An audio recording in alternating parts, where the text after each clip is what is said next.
She looked perfect. She had died in labour, and she was just a perfect baby that was ready to be born and live her life.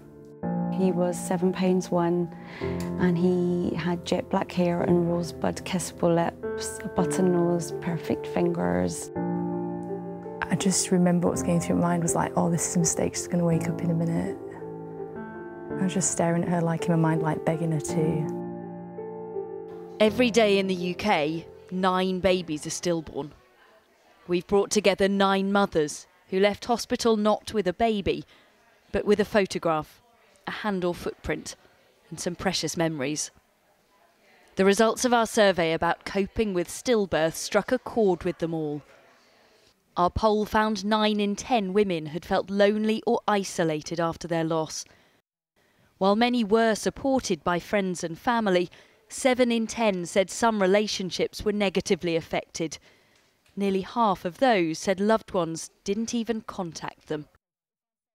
We have lost a significant number of friends over this. They just couldn't connect to us, or they couldn't speak to us. They didn't hear the screams. They just left us to it. And without the people who had come to connect with us, we would have absolutely sunk under the pressure of our loss. Whether at work, at family gatherings, or out and about, our survey found attitudes of others increased the heartache. People don't know how to act. And some people would say things like, well, you've got 2 children, so at least you've got them.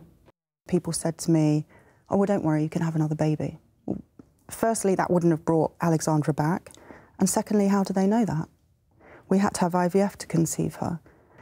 And it can be incredibly upsetting to hear people say things that to you are insensitive. Laura was stunned by a midwife's comment when she became pregnant again. She just said, how many children have you got? And I said, 2. And she just looked at me and she said, the stillborn doesn't count. And that moment's just horrific, because that stillborn is my son. He's got a name. Of course he counts. All of our mums want people to talk more about their stillborn babies, to use their names. And Tommy's, who helped us carry out our survey, say that will help mums in the future too. When we talk about it, then we get people interested in it, and it means that we can fund more and more research to prevent more and more of these babies from dying. And the more we talk about it, the more we alert women to the things that they can do to minimise their risks. So, yeah, it's so important that this subject is not a taboo. These women are living with the pain of stillbirth. They want to shatter the taboo that makes it hurt even more.